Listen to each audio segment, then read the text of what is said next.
তার তত্ত্বাবধানে অসংখ্য শিষ্য শিক্ষা গ্রহণ করছিলেন।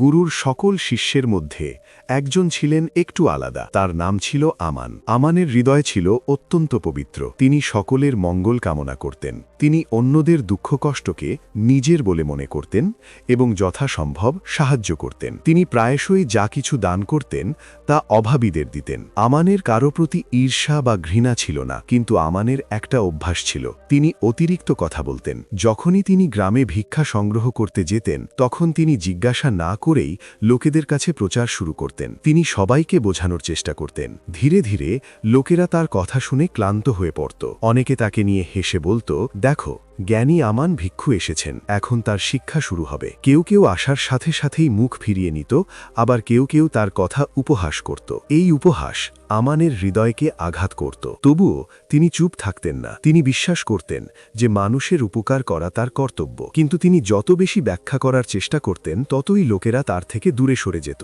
আমান তার সহশিষ্যদের সাথেও একই কাজ করত। তিনি তাৎক্ষণিকভাবে পরামর্শ দিতেন। এমনকি ছোটখাটো বিষয়েও তিনি সর্বদা কিছু মতামত দিতেন। ধীরে ধীরে সমস্ত শিষ্য তাকে ভিন্নভাবে দেখতে শুরু করলেন। এখন আমান একাকী বোধ করতে লাগলেন। এমনকি গুরুও আমানের কর্মকাণ্ড সম্পর্কে সচেতন হয়ে উঠলেন। বৃদ্ধ গুরু চুপ করে রইলেন, কিন্তু তিনি লক্ষ্য করছিলেন। একদিন সমস্ত শিষ্য আশ্রমে একসাথে দীক্ষা নিচ্ছিলেন। তারপর দুঃখিত হৃদয়ে আমান গুরুর পায়ের কাছে বসে বললেন, গুরুদেব, আমি সকলের মঙ্গল চাই, আমি সকলকে বোঝাতে চাই, কিন্তু সবাই আমাকে উপেক্ষা করতে শুরু করেছে। অনেকে এমনকি আমার সাথে কথা বলতেও শুরু করেছে। ওরা এমনকি লড়াই করতেও চেয়েছিল, কিন্তু কোনোভাবে আমি নিজেকে বাঁচাতে পেরেছি। কেন এমন হলো? আমাকে পথ দেখান। গুরু তার দিকে তাকিয়ে একটু হেসে বললেন, পুত্র, তোমার হৃদয় পবিত্র। তুমি সবাইকে সাহায্য করতে চাও। তোমার অনুভূতি সত্য, কিন্তু তোমার পদ্ধতি ভুল। একজন ব্যক্তির কথা তাকে উন্নত করতে পারে, কিন্তু তা তাকে নিচেও নামিয়ে দিতে পারে। কখন এবং কতটা কথা বলতে হবে তা জানা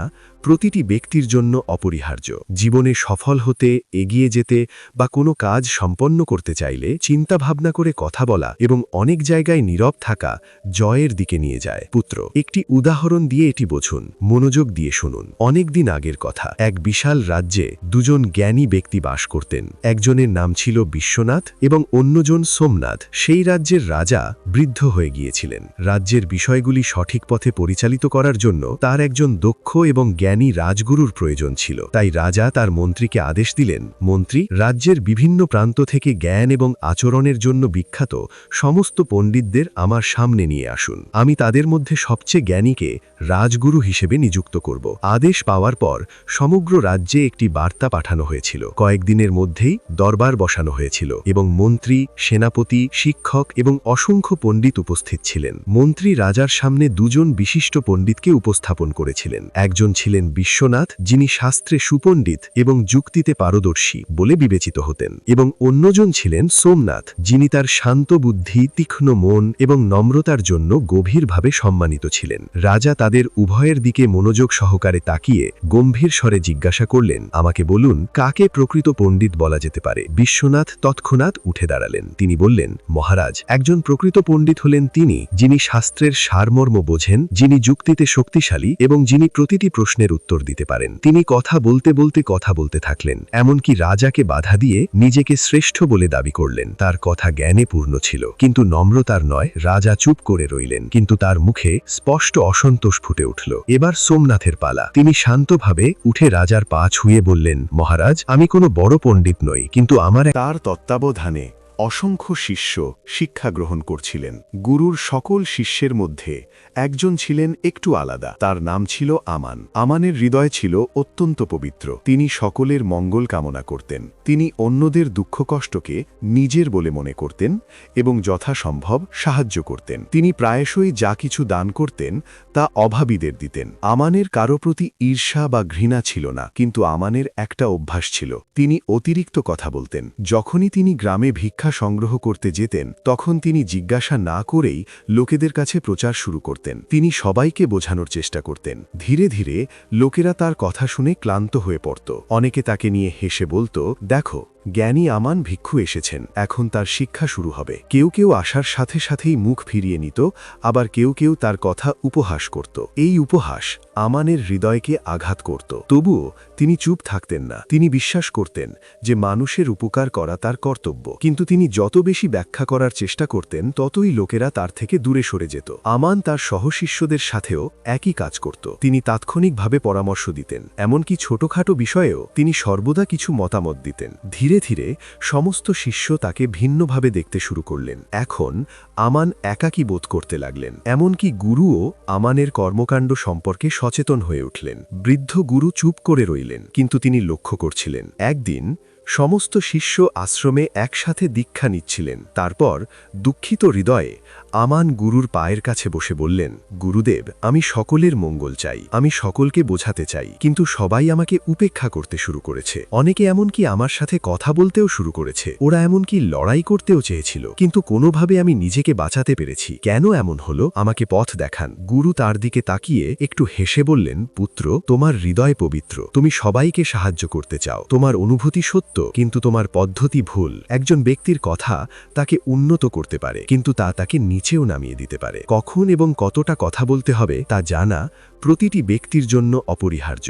জীবনে সফল হতে, এগিয়ে যেতে বা কোনো কাজ সম্পন্ন করতে চাইলে চিন্তা ভাবনা করে কথা বলা এবং অনেক জায়গায় নীরব থাকা জয়ের দিকে নিয়ে যায়। পুত্র, একটি উদাহরণ দিয়ে এটি বুঝুন, মনোযোগ দিয়ে শুনুন। অনেক দিন আগের কথা। এক বিশাল রাজ্যে দুজন জ্ঞানী ব্যক্তি বাস করতেন। একজনের নাম ছিল বিশ্বনাথ এবং অন্যজন সোমনাথ। সেই রাজ্যের রাজা বৃদ্ধ হয়ে গিয়েছিলেন। রাজ্যের বিষয়গুলি সঠিক পথে পরিচালিত করার জন্য তার একজন দক্ষ এবং জ্ঞানী রাজগুরুর প্রয়োজন ছিল। তাই রাজা তার মন্ত্রীকে আদেশ দিলেন, মন্ত্রী, রাজ্যের বিভিন্ন প্রান্ত থেকে জ্ঞান এবং আচরণের জন্য বিখ্যাত সমস্ত পণ্ডিতদের আমার সামনে নিয়ে আসুন। আমি তাদের মধ্যে সবচেয়ে জ্ঞানীকে রাজগুরু হিসেবে নিযুক্ত করব।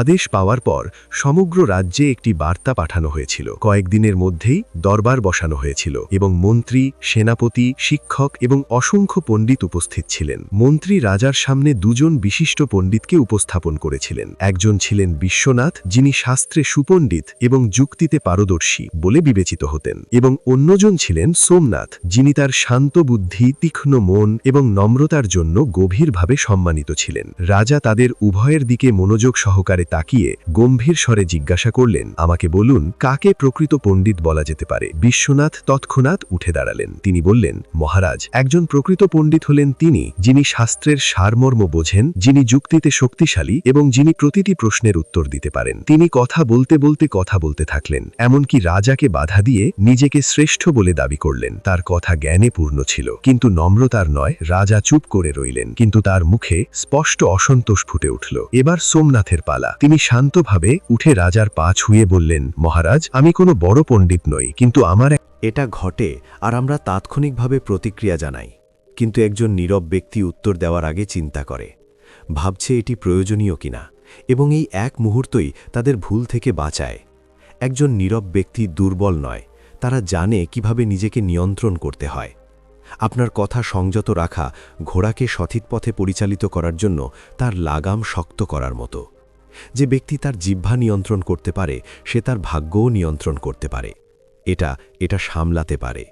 মনে রাখবেন, আত্মনিয়ন্ত্রণ হল আত্মশক্তি। চতুর্থ সুবিধা হল সম্পর্কের মধ্যে সামঞ্জস্য। নীরবতা সম্পর্ককে শক্তিশালী করে। অনেক সম্পর্ক কথার মাধ্যমে নয়, নীরবতার মাধ্যমে টিকে থাকে। অনেক সময় আমরা ঝগড়ার সময় সঠিক কথা বলি, কিন্তু সময় ভুল হয়, তাই সেই কথাগুলো কষ্টদায়ক হয়ে ওঠে। একজন নীরব ব্যক্তি অন্যদের কথা শোনে এবং বোঝার চেষ্টা করে, সাড়া না দিয়ে। যে কিভাবে শুনতে হয় তা মানুষকে জয় করে। কখনো কখনো কেবল নীরব থাকাই সবচেয়ে শক্তিশালী উত্তর। একজন ব্যক্তি যখন নীরব থাকতে শেখে, তখন তর্কের অবসান হয়। কারণ নীরবতা কেবল শব্দের অভাব নয়, এটি অনুভূতির গভীরতাও। যখন কথা শান্ত থাকে, তখন সম্পর্ক গভীর হয়, দূরত্ব নয়। যে প্রতিটি বিষয়ে কথা বলে, সে সম্পর্ক হারায়, কিন্তু যে কিভাবে নীরব থাকতে জানে, সে সকলের হৃদয় স্থান পায়। পঞ্চম সুবিধা হল নীরবতা প্রভাব বাড়ায়। নীরবতা একজন ব্যক্তির প্রভাব বাড়ায়। যে ব্যক্তি ক্রমাগত কথা বলেন, তার কথা মানুষ হালকাভাবে নেওয়ার প্রবণতা রাখে, কিন্তু যে ব্যক্তি ভেবেচিন্তে কথা বলেন, তার প্রতিটি কথার গুরুত্ব বৃদ্ধি পায়। নীরব ব্যক্তির মধ্যে একটি গম্ভীরতা থাকে। মানুষ এমন ব্যক্তির উপস্থিতি দেখে মুগ্ধ হয়, কারণ তারা নীরবতা প্রকাশ করে, শব্দ নয়। আজকের পৃথিবীতে যেখানে সবাই কথা বলতে আগ্রহী, সেই ব্যক্তিই সবচেয়ে শক্তিশালী। যখন একজন নীরব ব্যক্তি কথা বলেন, তখন মানুষ শুনতে বাধ্য হয়, কারণ তারা জানে যে এই ব্যক্তি চিন্তা না করে কথা বলে না। এমনকি তার নীরবতাও অনেক কথা বলে। একজন নীরব ব্যক্তির নিজেকে প্রমাণ করার প্রয়োজন হয় না, কারণ তার আচরণ তার পরিচয় হয়ে ওঠে। মনে রাখবেন, শান্তি সর্বত্র কথা বলা ব্যক্তির কণ্ঠস্বর প্রতিধ্বনিতে পরিণত হয়, কিন্তু যিনি নীরব থাকেন তার উপস্থিতি বার্তা হয়ে ওঠে। গুরু বলেছিলেন যে শান্তি নীরবতার ষষ্ঠ সুবিধা। আধ্যাত্মিক শক্তি যখন কণ্ঠস্বর নীরব থাকে, তখন আত্মা কথা বলে। যে নীরবতাকে আলিঙ্গন করে, সে ভিতরে লুকিয়ে থাকা সাক্ষীকে চেনে। প্রতিটি ব্যক্তি বাইরের জগতে মগ্ন থাকে, সারা দিন কথা বলে। তারা অন্যদের কথা শোনে, কিন্তু কখনো নিজের কণ্ঠস্বর শুনতে পায় না। নীরবতা হলো সেই দরজা যার মধ্য দিয়ে একজন ব্যক্তি ভিতরে তাকায়। তারা দেখতে পায় যে তারা কে, তারা যা ভাবে বা বলে তা কি সত্যিই গুরুত্বপূর্ণ। যখন বক্তৃতা শান্ত থাকে, তখন চিন্তাভাবনা আরও গভীর হয়। একজন ব্যক্তি অভ্যন্তরীণ শান্তির সাথে সংযোগ স্থাপন করেন। একজন ব্যক্তি বুঝতে পারেন যে জীবন কেবল কথা বলা নয়, বরং অনুভূতিরও। নীরবতা হলো ধ্যানের সবচেয়ে সহজ রূপ। যে নীরব থাকতে পারে, সে পরম শান্তি অনুভব করতে পারে, কারণ নীরবতা হলো সেই স্থান যেখানে একজন ব্যক্তি নিজের সাথে দেখা করে। গুরু বলেছিলেন যে নীরবতা হলো সপ্তম এবং চূড়ান্ত সুবিধা। নীরবতা হলো সফলতার গোপন পথ। সফল ব্যক্তিরা বেশি শোনেন এবং কম কথা বলেন, কারণ যারা শোনেন তারাই শেখেন। যখন একজন ব্যক্তি সবকিছু নিয়ে কথা বলেন, তখন তারা তাদের শক্তি এবং একাগ্রতা হারিয়ে ফেলেন। কিন্তু একজন নীরব ব্যক্তি তাদের শক্তি সংরক্ষণ করেন এবং সঠিক দিকে পরিচালিত করেন। জীবনে মহান বিজয় প্রায়শই শব্দ থেকে নয়, নীরবতা থেকে আসে। যারা শান্তভাবে চিন্তা করতে পারেন, তারাই সঠিক সিদ্ধান্ত নিতে পারেন। নেতা, শিক্ষক এবং ব্যবসায়ীদের সাফল্য তাদের শোনার এবং বোঝার ক্ষমতার উপর নির্ভর করে। একজন নীরব ব্যক্তি ভুল থেকেও শেখে, কারণ তারা পর্যবেক্ষণ করে, প্রতিক্রিয়া দেখায় না। তারা প্রতিটি পরিস্থিতিতে স্থিতিশীল থাকে, এবং স্থিতিশীলতা সাফল্যের পূর্বশর্ত। মনে রাখবেন আমান, যে ব্যক্তি শান্তির সাথে তার কথা ব্যবহার করে, সে তার ভাগ্যও নিয়ন্ত্রণ করে। নীরবতা কোনো সাজসজ্জা নয়, এটি সাফল্যের ভিত্তি। বন্ধুরা, যদি আপনি ভিডিওটি উপভোগ করেন, তাহলে দয়া করে এটি লাইক করুন এবং একটি সুন্দর মন্তব্য করুন। এই গল্পটি আপনার বন্ধুবান্ধব এবং পরিবারের সাথেও শেয়ার করুন। এটা করতে ভুলো না।